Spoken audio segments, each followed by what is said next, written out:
त्या दिवशी शकुंतलाचं काम संपलं. तिने हौदातल्या पाण्यानं हातपाय घासाघासा धुतले.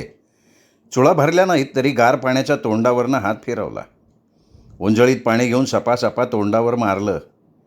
पदर पुढे घेऊन ती पदरानं तोंड पुसत होती तर शकुंतला, झालं का काम तुझं, असं विचारत बाळू मिस्त्री तिथं आला. शकुंतलाने आपलं आवरलं. हौदातली छोटी बादली भरून पाणी काढलं. तिला गणेशचे हातपाय तोंड धुवायचे होते. आपल्या पदरानं त्याचं ओलं अंग पुसायचं होतं. गणेश तिथे पळत आलाच. तिच्या पुढे उभा राहिला. तेवढंच बादलीभर पाणी घरचं कमी वापरलं गेलं असतं. इथे बांधकामावरच्या हौदात भरपूर पाणी असायचं. त्यानेच ती घरी निघताना स्वच्छ होऊन निघायची. गणेशला पण हात पाय खसाखसा चोळून मोळून धुवून द्यायची. दिवसभर तोही इथे तिथे बसून खेळून मळलेला असायचा. सिमेंट मातीचा थर त्याच्या अंगावर चढलेला असायचा. शकुंतलाच काय, पण बांधकामावरचा हरेक मजूर घरी जाताना तोंड हात पाय धुवून घरी निघायचा. गवंडीत कपडे बदलून झाकपाक होऊन सायकल घेऊन घरी निघायचा. एकदम वेगळाच गडी दिसायचा. बांधकामावरचा माणूस वाटायचाच नाही. गणेशसाठी हौदातून छोट्या बादलीभर पाणी काढून समोर ठेवत उभी राहत शकुंतलानं मिस्त्रीकडे बघितलं. आता याने काय नवीन काम काढलं असं वाटलं तिला. तिला घरी जायची घाई झाली होती. बाळू मिस्त्री सामानातून वाट काढत तिच्या जवळ आला. डावा हात कमरेवर ठेवून म्हणाला, तुला खोली बदलायची आहे ना? हां, असं तर मनात आहे. खोली चांगली पाहिजे. इथं काय, इथं पाण्याचं लय तारस आहे हो. शेजारी चांगले आहेत, मालक चांगलं आहे. 2 महिन्याचं भाडं नाही दिलं तरी बी गप बसतोय. फक्त पाण्याची लय कटकट आहे बघा. आमच्या लाईनीत पाणी येतं ते बी दुपारच्याला. मग मी शेजारी हांडा ठेवून येते. चांगली आहे माझी शेजारीन. हे बघ, गार खेड्यात एक खोली रिकामी झाली. मालक मुसलमान आहे. त्याचे 2 वाडे आहेत. समोर एक मागं एक. बोर आहे त्याचं स्वतःचं. शिवाय 2 म्युन्सिपाल्टीचे नळ बी आहेत भाडेकरूसाठी. मी सांगून ठेवलं होतं मामूला, म्हणलं तुझ्याकडं एखादी खोली रिकामी झाली का सांग. माझ्या कामावरच्या बाईला पाहिजेल. तर काल त्याचा सांगावा आला खोली रिकामी झाली असा. तू म्हणत असशील तर जाऊन बघून येऊ. पसंत पडली तर ह्या रविवारी सामान हलवू का? शकुंतलानं भीतभीत विचारलं, आत्ता जायचं वय? इकडच्या इकडून? आता मग केव्हा जाणार? जेवढं लवकर जाऊ तेवढं चांगलं ना. जागा मिळून जाईल. खोली गेली तर मला बोलायचं नाही काय. आज मंगळवार आहे. तुला रविवारपर्यंत येळ नसेल, खरं आहे का नाही? त्याने थोडं कुत्सितपणे म्हटलं. गणेशने विचारलं, आई अगं कुठं जायचे? आपला अण्णा घरी येईन की. गणेश काय म्हणत होता ते शकुंतलाच्या मनात झिरपतच नव्हतं. ती फक्त विचार करत उभी राहिली. तिचं स्वतःशी ठरेना काय करावं. खोली तर बदलायची होती कारण पाण्याचा त्रास होताच. तिने विचारलं, मग मला पत्त्या द्या, कसं जायचं सांगा. अगं बैस की मोटरसायकलवर मागं तू आणि गणेश. झट जाऊ. मामू आसन घरी भेटन बी. तू खोली बघ, आवडली तर घेऊन टाक. मी बोलतो मामूशी. तो खोली आपल्यालाच देणार. त्याच्याशिवाय का सांगावा धाडलाय त्यांनी. अहो पण भाडं ते किती असन? हे तर 150च होतं. चल ग बाई, नसल यायचं तर स्पष्ट सांगून टाक. पुन्हा माझ्या मागं बनमन लावायची नाही. मिस्त्री खोली बघा, मिस्त्री खोली बघा. हा, तो हसला. ते हसणं थोडं खिजवणंच होतं तिला. तिला तेही कळून आलं, पण ती गप्प राहिली. तिने गणेशचं बखोडं धरलं. घसाघसा आपले तळवे त्याच्या पायावरून पाणी घालत फिरवले. नळाचा ओघळ त्याच्या पायावरून खाली ओघळत राहिला. त्याचे हात धुतले. पाणी हातात घेतलं, तोंडावरनं हात फिरवला. फडक्याने त्याचं तोंड पुसता पुसता म्हणाली, चला जाऊनच येऊ मिस्त्री. खोली गेली तर पुण्यांदा बघत फिरायला लागन. जागा तर बदलायची आहेच, आज नाही तर उद्या. वळून बाळू मिस्त्री त्यांनी दूर ठेवलेल्या मोटरसायकलकडे ढांगा टाकत गेला. शकुंतलानं टिफिन घेतला, पिशवी घेतली आणि डाव्या हातात गणेशचा हात धरून ती मोटरसायकलच्या दिशेनं चालत राहिली. बघता बघता कामावरच्या 12-15 माणसांची पांगापांग झाली. प्रत्येकजण आपापल्या खोपटाच्या ओढीनं गेला. 1-2 माणसं थांबली होती, पण ती कामावरची नव्हती. ती बाळू मिस्त्रीला भेटायला आली होती. साहेब लोक दिसत होते. त्यांच्यापैकी एकाच्या तोंडात सिगरेट होती आणि दुसऱ्याचं तोंड पानाने रंगलं होतं, लाल भडक. शकुंतला तिथे येताच बाळू मिस्त्रीनं बोलणं आवर्त घेतलं. ती माणसं गेली. बाळू मिस्त्री शकुंतलाकडे बघून म्हणाला, अजून एक काम मिळतं आहे बरं का छावणीकडं. अपार्टमेंट बांधतात 5 मजली. घेता का काम असं विचारत आलते ते इंजिनियर. काय त्यांनी काम घ्यावं, आपण ते करावं, असं आहे सगळं. त्यांनी मोटरसायकल सुरू केली. गणेशला म्हटला, बैसे समोर. त्यांनी हात देऊन त्याला उचलला, पुढे ठेवला. शकुंतलाला म्हणाला, अगं बैस की. शकुंतला त्याच्या मागे बसली, दोन्हीकडे पाय टाकून. त्यांनी मोटरसायकल वळवली आणि वेग वाढवून तो चालवत राहिला. रस्त्यात 2दा शकुंतला मिस्त्रीवर आदळली. खड्डा आला होता. एकदा वळसा घालून मिस्त्रीनं गाडी पुढे नेली होती. शकुंतलाला वाटलं कितीही सांभाळून बसलं तरी अंगाला अंग लागतंच. त्याच्या पाठीवर आपटून आदळून गेलोच आपण. वाड्यापुढं त्यांनी मोटरसायकल लावली. शकुंतलाच्या अगोदर गणेशनी उडी मारली. शकुंतलाही उतरली. ती थोडी बावरलेली होती. मामू मागच्या अंगणात लिंबाच्या झाडाखाली ओट्यावर बसला होता. अंगणात बल्बचा मंद प्रकाश होता. मामूनं लुंगी नेसली होती. अंगात काही सदरा कुडता नव्हता. डोक्याला विणलेली टोपी होती गोल. बाळू मिस्त्री आत येताना दिसताच मामू हसला आणि म्हणाला, आव आव मिस्त्री आव, भेटला का सांगावा. अरे गिऱ्हाईक घेऊन जातेत, तुमच्या शब्दासाठी थांबलो.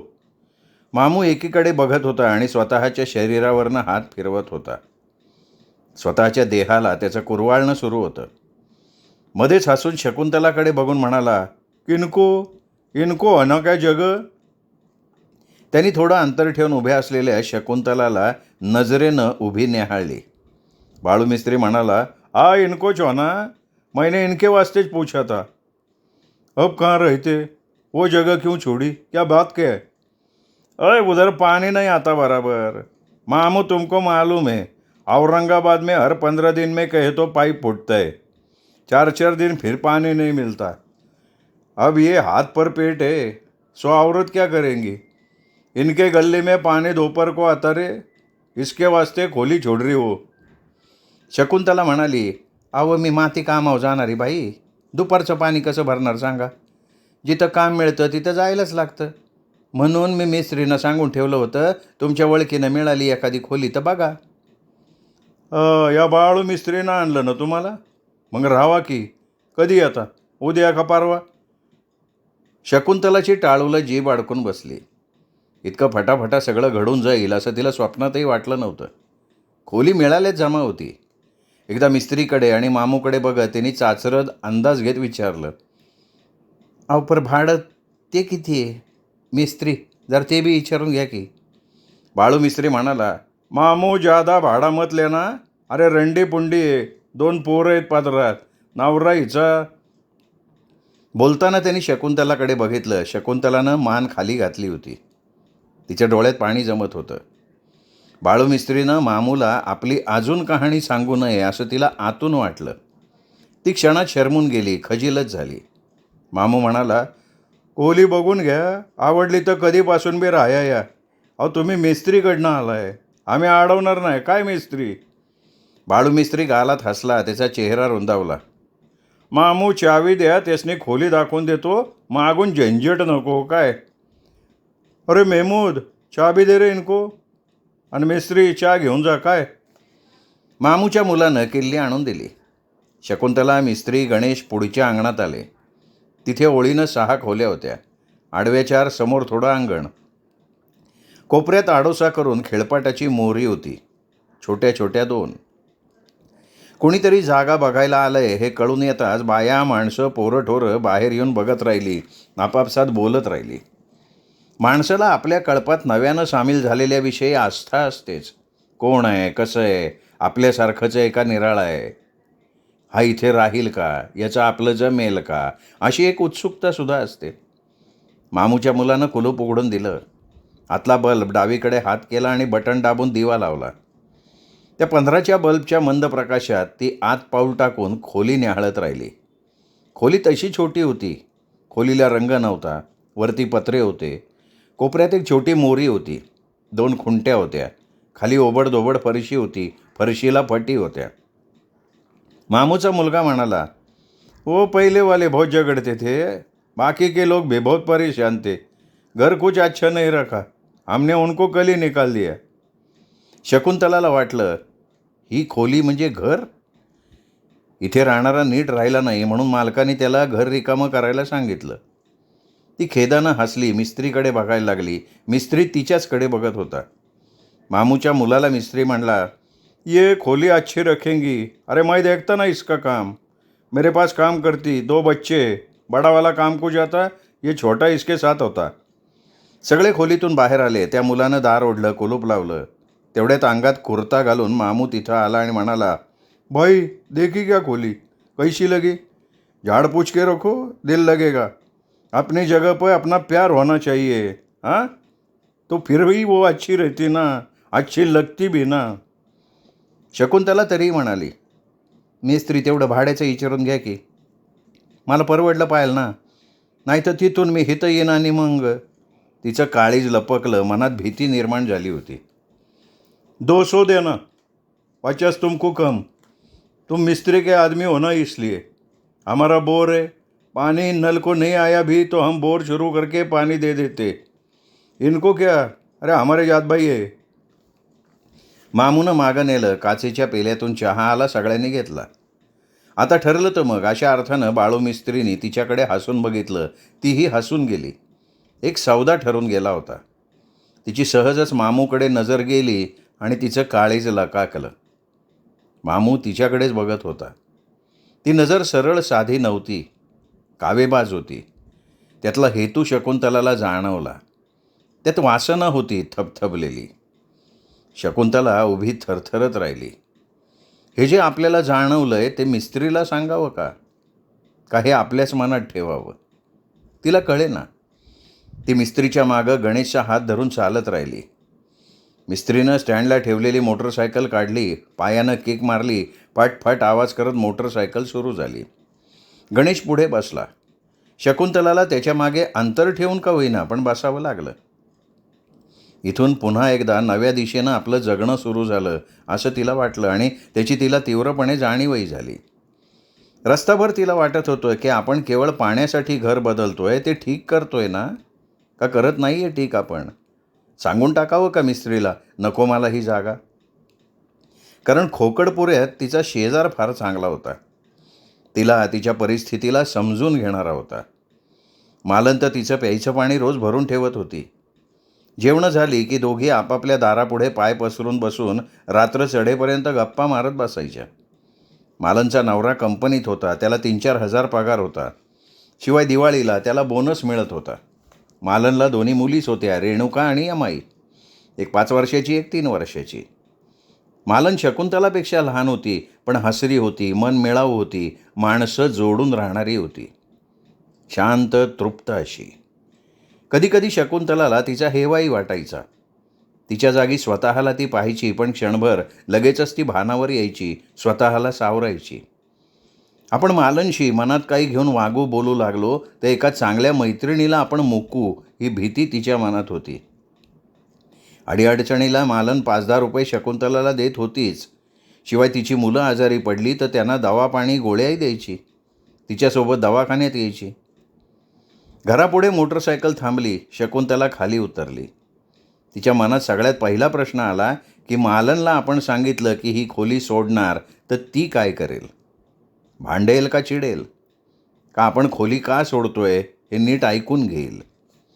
ती धीमे पावलं टाकत स्वतःच्या खोलीकडे वळली. नागेश कामावरनं आलेला होता. खोलीत उजेड होता. खोलीचं दार लोटलेलं होतं.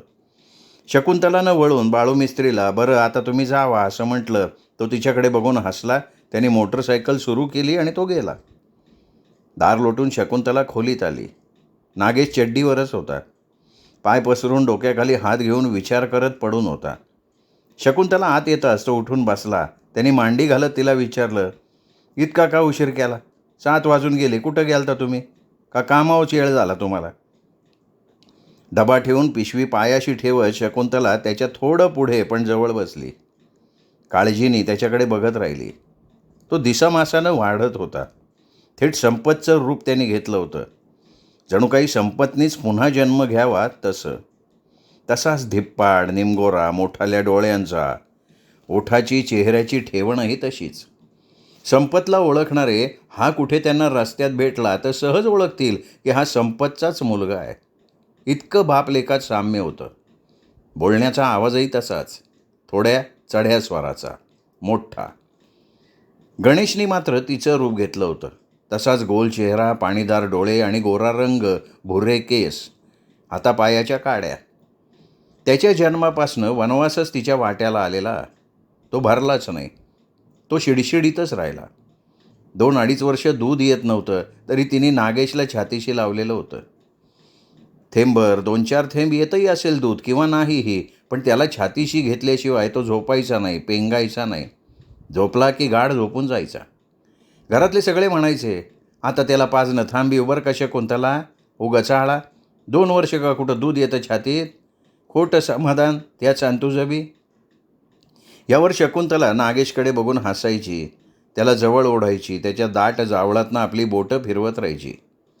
आपलं मूल किती आपलं असतं, किती आपल्यावर अवलंबून असतं हे त्या मातेलाच कळत असतं, इतरांना कळत नाही असं तिला वाटायचं.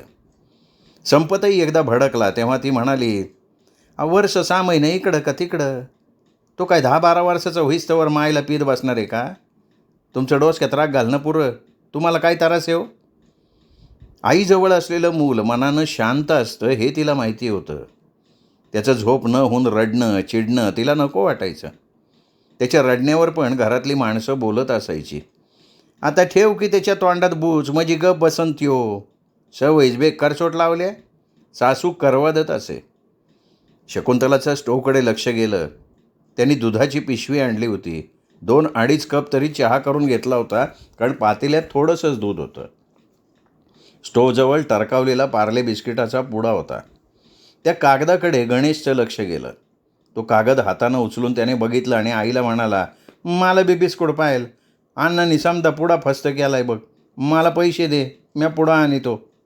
शकुंतला म्हणाली, नाग्या, अरे 1-2 बिस्किट ठेवाच की रे त्याच्यासाठी. पुडाच्या पुडा खालास केलास वय. भावासाठी 2 बिस्कुट ठेवणं जमलं नाही वय तुला. मला भूक लागली होती, भाकर तुकडा आहे कुठं घरात. तो घराघरा डोळे फिरवत म्हणाला. तो थोडा चिडलेलाही होता. आय मला पेप्सीला पैसे दे, मी आणतो. गणेशने सुचवलं. अरे पेप्सीनं काय पोट भरतं का. बिस्किटचा पुडा आण. शकुंतलानं त्याला बिस्किटाला पैसे दिले. गणेश पळत खोलीतनं बाहेर पडला. शकुंतला म्हणाली, नागेश, आज मी या मिस्त्रीबरोबर गारखेड्यात गेलते खोली बघाया. इतकीच खोली असन. मागच्या अंगणात बोर आहे, कधी बी पाणी आणता येते. समोरच्या वाड्यात 8 खोल्यातून भाडेकरू आहेत. त्यापैकी 1 खोली मामू आपल्याला देणार आहे. मिस्त्रींनी सांगून ठेवलं होतं. जाऊन जागा बघून आलो, बोलणं बी झालं. व्यवहार मिस्त्रीच करणार. आपण सामान पोत्यात भरायचं आणि निघायचं. पण मालन मावशी भरती की आपलं पाणी, का खोली सोडायची आपण. त्यांनी प्रश्न टाकला. त्याची नाराजी त्यातून स्पष्ट दिसत होती. अरे मालनला किती दिवस सांगणार आपण. बाई माझं पाणी भरून ठेव, पाणी भरून ठेव. किती दिवस सांगायचं तिला. वापरायचं पाणी हौदातून आणतो. दिवसभर हौदात कोण काय बुडवत असन देव जाणे. काय न ग, इथं चांगलं आहे, इथून नको जायला. त्याने विरोध दर्शवला. मुख्य म्हणजे त्याला ती खोली मिस्त्रीनं मिळवून दिली हेच नको असावं.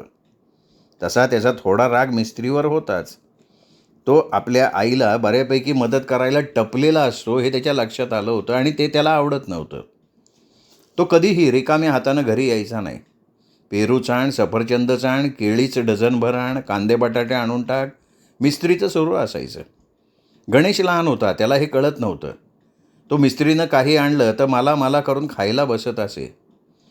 पण मिस्त्री घरात आला की नागेशचं तर डोकंच उठत असे. त्याचं ते शकुंतलाकडे बघणं, हसणं त्याला झोंबत असे. तो स्पष्टपणे काही म्हणत नसे, पण तो आला की नागेश घरातून बाहेर पडे. 1-2 तास भटकून येई. घरी आला तरी घुमेपणानं बसून राही. बोलावलं की जेवायला उठे, झोपून गेल्याचा बहाणा करे.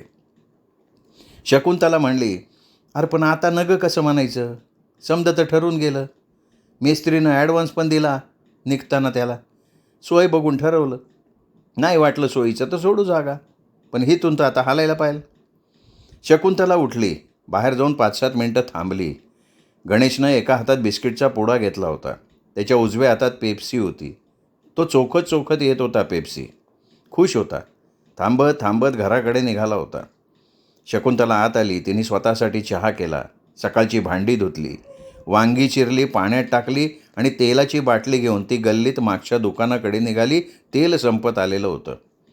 वांग्याच्या भाजीला तेल जास्त लागतं. थोडी चमचमीत भाजी झाली की नागेशही खुश व्हायचा, अर्धी भाकरी जास्त खायचा. दुकानात तिला मालन भेटली. दिसताच हसली. सहजच विचारावं तसं मालनने विचारलं, आज का उशीर केला? नागेश तर 5 वाजता चालता. हंडे नेले पाण्याचे, मी दिले, मला बाहेर जायचं होतं ना. दुकानातून खाली उतरल्यावर तेल घेऊन शकुंतला म्हणाली, मालन, अगं तू रागवणार नसशील तर एक सांगायचे. बोल की ग, काय झालं? मिस्त्रीनी मजुरी नाही दिली का का अजून काय? शकुंतलाने तिचा हात धरला आणि म्हणाली, ही जागा सोडायचं ठरते. ही खोली? अगं पण का, काय झालं काय? पाणी ग, पाणीसाठी. पाणी दुपारी येते, मी सदा कामावर जाणार. वापरायचं पाणी बी हौदातून भरायचं. दिसभर कोण कोण काय काय त्यात घालून पाणी काढत असेल देव जाणे. मिस्त्रीने दिली मला जागा बघून, बरी आहे. एकाला एक जोडून 2 वाडे आहे. ती बाहेरच्या वाड्यात मला खोली दिली, रिकामी झालती. मिस्त्रीमुळं मिळाली. 200 भाडं आहे. बघू वरचे 50 पाण्याची समजायची. मालन गप्पच झाली. तिचा चेहराच उतरला. ती शकुंतलाला म्हणाली, तू जागा सोडून चूक करती शकुंतला. ती जागा मिस्त्रीनं बघून दिली म्हणजे त्याचे उपकार तर असणारच, पण अजून काय ग मालन? अगं नागेशला तो नाही आवडत. मला तसं त्यांनी 2दा सांगितलं. तो त्याला ताळघोटचा मानतो, घुसखोर मानतो. मला सांग, नागेश तयार झाला का ग जायला? त्याच्या कानावर घाल बरं का शकुंतला. आता तो बी मोठा झाला आहे, त्याचं मत तुला घ्यायलाच लागन. त्याची नाराजी लक्षात घे. शकुंतलाही गंभीर झाली. आपण नागेशशी बोललो, या विषयावर आपलं त्याच्याशी बोलणं झालं आहे हे काही तिने सांगितलं नाही. ती मोघमपणे म्हणाली, हां सांगन की, त्याला बी सांगन, त्याचे बी कानावर घालन. दोघी बोलत बोलत वाड्यात आल्या, आपापल्या खोल्यात गेल्या. कामावर गेलेली मंडळी घरी परतली होती. ती सगळी तशी कामगार वस्ती होती, कमावून खाणारी, हातावर पोट असणारी. कोणाच्या खोलीतून रेडिओचा आवाज येत होता, कोणाच्या टेपचा. कोपऱ्यातल्या माणसाकडे ब्लॅक अँड व्हाईट TV होता, त्याचाही आवाज येत होता. लोकसंगीत सुरू होतं. वाड्यातून आता भाकऱ्या भाजण्याचे खमंग वास यायला लागले. कालवण खदखदत असल्याचा वास खोली सोडून बाहेर पडत होता. कुणाकडे काय शिस्त आहे ते कळत होतं. त्या कोपऱ्यातल्या घरातून फक्त कुकरची शिट्टी ऐकू येत होती. तो केरळी माणूस होता, भात खाणारा, वरण भात आणि मासळी खाणारा. त्या वासानं वाड्यातली काही माणसं बेचैन होत होती, तर काहींच्या तोंडाला पाणी सुटत होतं. भाजीची कढई खाली उतरवून शकुंतलानं डब्यातनं पीठ काढलं, परातीत घेतलं. ती पीठ मळायला लागली. नागेशला म्हणाली, थाळी घे रे, भाजी तयार आहे, गरमागरम दे ती भाकर. त्या स्टोवच्या प्रकाशात मुळातच गोरी असलेली शकुंतला अजून छान दिसत होती. एक लालसर पिवळी छटा तिच्या चेहऱ्यावर चढलेली होती. तिचे डोळे चमकत होते. हात भाकरी थापण्यात दंग होते. एका लईत भाकरी थापली जात होती. शकुंतला मन लावून भाकरी थापत होती. नागेश तिच्याकडे बघत होता. नागेशच्या मनात आलं, यो गोरा रंग, योच त्या मिस्त्रीला भुरळ घालत असन. कसा माग पुढं झुलत असतो हिच्या. हिला ते कळत नाही का मुद्दामून ते? त्याने डोकं झटकलं आणि उठून थाळी घेऊन आईपुढे दोन्ही पायावर बसला. शेजारी तांब्याभरून पाणी होतं. शकुंतलानं भाकरी तव्यावर टाकली आणि बाहेर खेळत असलेल्या गणेशला तिने हाळी दिली. गणेश, चल जेवायला. तिघं मिळून जेवली. शकुंतलानं जेवण होताच भांडी धुवून टाकली, आत आणून पालथी घातली. सकाळचं एक काम झालं होतं. गेल्या महिन्यात नागेशनं मित्राकडून छोटा रेडिओ आणला होता. तो घरात असला की सारखं मोठ्या आवाजात रेडिओ लावी. ज्या स्टेशनवर गाणी असतील तिथली सिनेमाची गाणी ऐकत राहील. शकुंतलाला त्याचं हे मोठ्यांदा रेडिओ लावणं अजिबात आवडत नव्हतं. खोली केवढी, त्यात माणसं किती, शिवाय वाड्यात कोणीतरी टेप लावलेला असे, गाणी कानावर पडत असत. दिवसभर कष्ट करून दमून गेलेलं असायचं शरीर. जेवलं की लाईट बंद करून तिला पडून राहावंसं वाटायचं. ती कधीमधी म्हणतही असे, अरे कर की द्वाडा बंद ते डबडं. तुला कसला उत्साह असतो म्हणते रे मी. आवाज तर आळू कर. बन बन नगर रे बाबा. हे बघ, एका गोष्टीचं येड लागलं का माणूस जाते कामातनं. नाईलाजानं नागेश आवाज कमी करे किंवा बाहेर जाऊन रेडिओ ऐकत बसे कितीतरी वेळ. तास 2 ताससुद्धा, म्हणजे अगदी झोप येईपर्यंत. शकुंतलाला असा एक संशय होता की मित्राचं नाव यांनी पुढे केलं आहे, पण यांनीच हा रेडिओ आणला आहे स्वतःसाठी. ऐकू देत, तरुण आहे, असंही तिला वाटून जायचं, पण ती काही बोलायची नाही. तिच्या लक्षात येत होतं की या 2-4 वर्षात तो आपल्याशी कमी बोलतोय. जेवढ्याच तेवढं बोलतो, विचारलं तर उत्तर देतो. त्याच्या उलट गणेशचं होतं. तो तिच्या मागे दिवसभर तर असायचाच, पण रात्रीही अंथरुणावर पडल्यावर तिच्या अंगावर पाय टाकून तिचं हातात तोंड आपल्याकडे वळवून म्हणायचा, आई, अगं फिरव की माझ्या केसातनं बोटं, झोप येते मला, थोपट की. शकुंतला त्याला जवळ घेऊन त्याच्या केसातनं हात फिरवत राही. 5-10 मिनिटात मायलेक झोपून जात. शकुंतला काही आठवावं तसं नागेशला म्हणाली, अरे नागेश. त्यानं नुसता रेडिओ कानाला लावून नजर तिच्याकडे करून पाहिलं. काय, असं नजरेनंच विचारलं, नजर रोखून. आता आपल्याला ही जागा सोडायची, तो मित्राचा रेडिओ देऊन टाक, काय आलं का ध्यानात? यावर नागेश हसला, गप्प बसला. शकुंतलाला त्याचा रागच आला. हा हाताबाहेर जातोय आपल्या हे कळून येत होतं, पण भांडण काढून काही होणार नव्हतं. रेडिओ बंद करून नागेश उठला. रेडिओ फळीवर ठेवत म्हणाला, आता मॅच घेतलाय ना मित्राकडनं, सदाकडनं एकच घेतला तो. त्याने नवीन टेप घेतला आणि ह्यो मला एकूण टाकला, पैसे सवडीनं दे सांगत होता. कितीला घेतला? आणि हे तुझ्यात आणि सदा ठरलं का वा? ते मला का नाही सांगितलं तवा? आता खोली बदलायची तर पैसे लागतील की. आता हे रेडिओचे कुठनं द्यायचे? का तू दिले? काय अर्धे दिले, 100 द्यायचे, देऊ की सवडीनं. तो बेफिकिरीने म्हणाला. दार लोटून बाहेर जाऊन वाऱ्याला ओट्यावर बसला. मालनचा नवरा आणि तो बोलत असल्याचा आवाज तिच्या कानावर येत होता. ती थकली होती. उठून बाहेर येऊन तिला काही बोलावंसंही वाटलं नाही. ती कूस वळवून पडून राहिली. नागेशनी सकाळी हातगाडी आणली. पोत्यात भरून सामान त्याच्यावर ठेवलं. स्टोव बाजूला ठेवला. मालननं तिला निघतानाचा चहा केला. चहा घेऊन सगळेजण निघाले. निघताना दोघींनाही भरून आलं होतं. शकुंतला तिचा हात धरून म्हणाली, अगं गावातच आहे की मी, आम्ही येत जाऊ. दुसऱ्या गावी थोडं चाललो आहे आणि भेटू की सोमवारच्या बाजारात. अजून कुठं बी भेटू. मालन म्हणाली, अगं ते होईन गं. पण नागेशला सारखं सारखं राग धरू नको, वाढत्या वयाचं पोर येते. त्यांनी रेडिओ आणला ना तेव्हा पहिल्यांदा मला दाखवला. मित्राकडून घेतलाय पण इकत. असती हाऊस पोरसने. मनात डूक धरू नका काय. तिने शकुंतलालाच दम भरला. दूर हातगाड्याजवळ उभा राहिलेला नागेश शकुंतलाकडे बघून हसत होता. तो मान वळवून दुसरीकडे बघत राहिला होता. शकुंतलाला हे सगळं अजिबात आवडलेलं नव्हतं. वाड्यात जे कामावर गेले नव्हते ते पवाराजी, सावंत काका, सीता, वंदना तिच्याकडे आले आणि शकुंतला त्यांचा निरोप घेऊन गेली. शकुंतलानं नागेशला हातगाडीबरोबर जायला सांगितलं होतं. हातगाडीवाला मिस्त्रीच्या ओळखीचा होता, त्यांनीच पाठवलेला होता.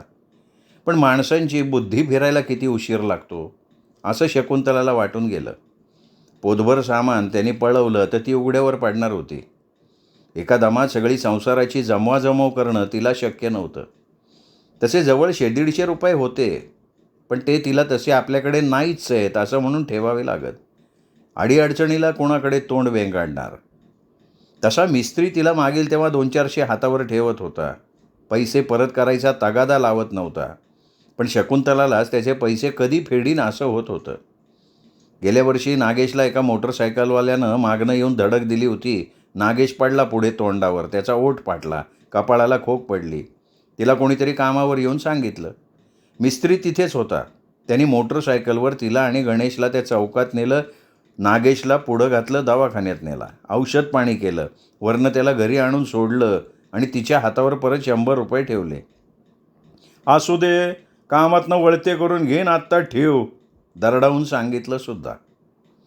शकुंतलाचाही नाईलाज झाला होता. 2 आठवडे तेव्हा जवळजवळ नागेश आणि गणेश घरातच होते. कधी ती गणेशला घरी ठेवायची, कधी सोबत न्यायची. मिस्त्रीने त्यालाही काम दिलं, पण दोघा मायलेकरांना एका बिल्डिंगच्या कामावर ठेवलं नाही, तसं जमूनही गेलं नाही. नागेश थोडा बापासारखा होता, उर्मट्ट आणि भडक डोक्याचा. मिस्त्रीला तो कधी उलटून बोलेल याचा तिलाच भरवसा नसायचा. भांडायला आणि मारामारीला उठायलाही मिस्त्रीबरोबर कमी करणार नव्हता तो. शकुंतलाच्या मनात ती भीती होती, म्हणून त्यांनी दूर कुठल्या तरी कामावर पण गावातच असावं असं तिला वाटायचं आणि घडतही तसंच होतं. अलीकडे तिच्या हेही लक्षात आलं होतं की घरी आल्यावर तिच्या बोलण्यात मिस्त्रीचा उल्लेख जरी आला तरी त्याच्या कपाळावर आठी उमटून जात असे. मिस्त्रीनं असं केलं, मिस्त्रीने मला ते दिलं, असं गणेशनी म्हटलं तरी तो हातातली वस्तू आपटायचा आणि म्हणायचा, आता गपगार होतो का गालुटा खोऱ्यातला कोड, हा? मिस्त्री मिस्त्री मिस्त्री. हा, दोघं बे घास गळस्तवर बोलत होता. काम करून शान पैसे देतोय तो. उगाच हातावर पैसे कोण ठेवील आणि कशासाठी ठेवन. शकुंतलाची रिक्षा पोचली वाड्यावर तरी नागेश आणि तो हातगाडीवाला पोचलेले नव्हते. 5-7 मिनटं वाट बघून शकुंतला गणेशला म्हणाली, गण्या इथं बस, मी चावी आणते मामूकडनं. अण्णा दिसला का हाळी दे मला. खेळत बसू न ग, लक्ष ठेव, नई वस्ती आहे. चुकला असन रस्ता, नाही तर लांबून येत असतील. येतीन ते, म्हणजे यायलाच पाहिजे. बोलत बोलत शकुंतला मागच्या वाड्यात गेली. मामूचं घर नजरेनं शोधायला लागली. पुढच्या वाड्यापेक्षा मागच्या वाड्यात खोल्या खूप होत्या. 12-15 तरी असाव्यात. मध्ये अंगण. खुराड्यातून कोंबड्या बाहेर पडाव्या तशी बोलत बोलत माणसं त्या खोल्यातनं बाहेर पडत होती. एकीजवळ जाऊन शकुंतलानं विचारलं, मामू कुठशिक राहतात व? ते काय तिकडं शेवटाकडून ते 4 खोल्या आहेत ना त्याच्यात. तिने माहिती पुरवली. शकुंतला त्या तिकडे गेली, वाड्याच्या त्या टोकाला. मामू अशी तिने हाक मारली. आतून एक बाई बाहेर आली. ती बहुतेक मामूची बायकोच असावी. गोरी, स्थूल, हात भरून बांगड्या, गळ्यात मंगळसूत्र, चमचमीत हिरवी साडी, कानात सोन्याचं, बोटात अंगठ्या. शकुंतलाशी नजरानजर होताच तिने हसून विचारलं, आवरत आहे तू मचाव. मामू आतल्या खोलीतनं बाहेर आला. शकुंतला दिसताच हसला. त्या बाईकडे बघून म्हणाला, अरे बेगम, इनको अपने बाळू मिस्त्री ने लायला, उसकी पहचान की है ये, दे चाबी दे इसको. आणि शकुंतलाकडे बघून असा हसला की शकुंतलाच्या मनाचं पाणी पाणी झालं. तिला घामच आला. त्या दिवशीही तिला मामू, त्याची नजर आवडलेली नव्हती, पण तिने त्याकडे थोडं दुर्लक्ष केलं होतं. त्याचं बघणं मनावर घेतलेलं नव्हतं. एखाद्याची नजर आरपार भेदून जाते म्हणतात ना, तशी धार मामूच्या नजरेला होती. त्यात नुसती वासना नव्हती तर खिजवणंही होतं. एखाद्याच्या परिस्थितीची खिल्ली उडवणं होतं. निब्बर काळजाची काही माणसं असतात, मढ्याच्या टाळूवरचं लोणी काढून घेणारी. मामू तिला तसा वाटला, त्याच जातीचा, थोडासा आडदांड आणि क्रूरसुद्धा. आतून त्याच्या बायकोनी किल्ली आणली, तिला दिली. शकुंतला वळत होती तर मामूने विचारलं, अरे चाय लेगी क्या, बैठो. शकुंतलाला थांबावं लागलं. वळलेली ती थांबली. सहज म्हणावं तसं म्हणाली, अभि नाही और कभी. नागेश हातगाड्यावरनं सामान आणतोय, मला गेलं पाहिजे. शकुंतला वेगानं बाहेरच्या वाड्यात आली. नागेश आणि तो हातगाडीवाला दोघं तिचीच वाट बघत थांबले होते. शकुंतला दिसताच हातगाडीवाला म्हणाला, 12 रुपये झाले, द्या मला आणि करा माझी सुटका. त्यांनी गाड्यावरून जोर लावून पोतं खाली घेतलं. ओढत खोलीत आणलं. थोडं आदळलं. फडक्यानं गळ्यावरचा घाम पुसला. शकुंतलानं त्याच्या हातावर 10ची नोट ठेवली. त्या नोटेकडे बघत हातगाडीवाला म्हणाला, अरे ते मिस्त्री सांगते हे इथंच आहे, लांब आहे हे, 15 रुपये द्या. 20च्या खाली घेतले नसते, मेस्त्री ओळखीचा आहे म्हणून. शकुंतला म्हणाली, अरे मेस्त्रीने मला 10 द्यायला सांगितले. अरे काय ढकलत आणले की भाऊ, काय डोसक्यावरनं वाहिले का? मेस्त्री हिथं नाही बघून मागं सुटू नको, हां, आणि बाकीचे घे मेस्त्रीकडनं.